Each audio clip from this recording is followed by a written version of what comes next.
প্রিয় বন্ধুরা, আমাদের ক্রীড়া প্রতিমন্ত্রী খেলোয়াড়দেরকে নিজেদেরকে ধরে রাখার জন্য, টিকে থাকার জন্য নিজেদের মধ্যেই প্রতিযোগিতা করবে এখন থেকে, এই ব্যবস্থা করে দিয়েছেন বর্তমান ক্রীড়া প্রতিমন্ত্রী আমিনুল ইসলাম।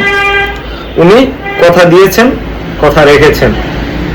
খেলোয়াড়দেরকে ভালো ধরনের এক উপহার দিয়েছেন। কি সেই উপহার, ওটাই আপনাদেরকে আজকে বলতেছি। প্রথমবারের মতো ক্রীড়া ভাতা চালু করেছে সরকার। আজ সকালে নিজ কার্যালয়ে ক্রীড়া ভাতা কার্যক্রমের উদ্বোধন করেন প্রধানমন্ত্রী তারেক রহমান।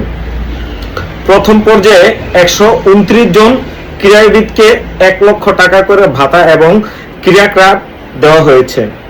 পাশাপাশি গত 1 বছরে আন্তর্জাতিক অঙ্গনে সাফল্য আনা ক্রীড়াবিদদের আর্থিকভাবে পুরস্কৃত করছেন সরকার।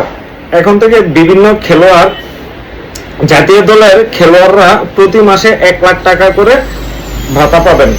মানে বিভিন্ন খেলার থেকে জাতীয় দলে যারা ন্যাশনালের চান্স পাবেন তারা 1 লাখ টাকা করে প্রতি মাসে পাবেন। ক্রীড়া প্রতিমন্ত্রী আমিনুল হক জানিয়েছেন, এপ্রিল থেকে পর্যায়ক্রমে 500 জন ক্রীড়াবিদকে বেতন কাঠামো আওতায় আনা হবে। সরকারের এমন পদক্ষেপকে সাধুবাদ জানিয়েছে দেশের ক্রীড়াবিদরা। তারা বলছেন, এই উদ্যোগের ফলে খেলোয়াড়দের নিজেদের মধ্যে যেমন প্রতিযোগিতা হবে, একইভাবে সবাই চাইবে আন্তর্জাতিক অঙ্গনেও ভালো করতে। তবে আমাদের দেশের ক্রিকেটাররা যে বরাডুবিটা না, ওটা এখন থেকে ঠিক হয়ে যাবে। গত নভেম্বরে এখন তো নিজেদের মধ্যেই প্রতিযোগিতা হবে। আমরা যারা এই তালিকায় আছি তারা চেষ্টা করব পারফরমেন্স ধরে রাখার জন্য। আবার যারা তালিকার বাইরে তারাও চাইবে ভালো করে ভাতা আওতায় আসতে। তবে এই চ্যালেঞ্জকে আবার ইতিবাচক হিসেবেই নিচ্ছেন সবাই। বাংলাদেশের অধিকাংশ খেলোয়াড়ই ক্যারিয়ারের শুরুতে বড় ধরনের অর্থনৈতিক চ্যালেঞ্জের মুখে পড়েন। অনেকেরই পরিবার চালানো, প্রশিক্ষণ ব্যয় মেটানো কিংবা পুষ্টিকর খাদ্য নিশ্চিত করতে হিমশিম খান। ফলে প্রতিভা থাকা সত্ত্বেও অনেক সম্ভাবনাময় ক্রীড়াবিদ মাঝপথেই হারিয়ে যান। নতুন এই ভাতা কার্যক্রম সেই বাস্তবতায় বড় পরিবর্তন আনতে পারে বলে মনে করেন কেউ কেউ।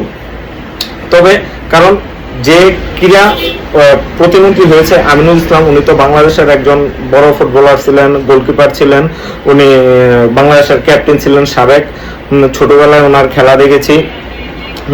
উনি ব্রাদার্সে খেলছেন, তারপর মুক্তিযুদ্ধ সংসদে খেলছেন, মোহামেডানে খেলছেন, বিভিন্ন ফুটবল ক্লাবে খেলছেন। একজন খেলোয়াড়ই তার খেলার গতিবিধি বুঝে। আজকে দুপুরে মনে একটা ভিডিও দিয়েছিলাম আমাদের কণ্ঠশিল্পী আসিফ আকবরকে নিয়ে। তো ওই সে শিল্পী, ওই কি করে ক্রিকেটের কি বুঝবে?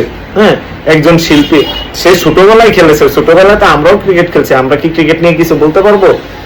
আমরা শুধু দেখতে পারবো আর বুঝতে পারবো, ওটা নিয়ে কারুকার্য। তো তেমনি একজন খেলোয়াড়কে তার খেলোয়াড়ের জায়গায় দায়িত্ব দিতে হবে, একজন শিল্পীকে তার শিল্পীর জায়গায় দায়িত্ব দিতে হবে।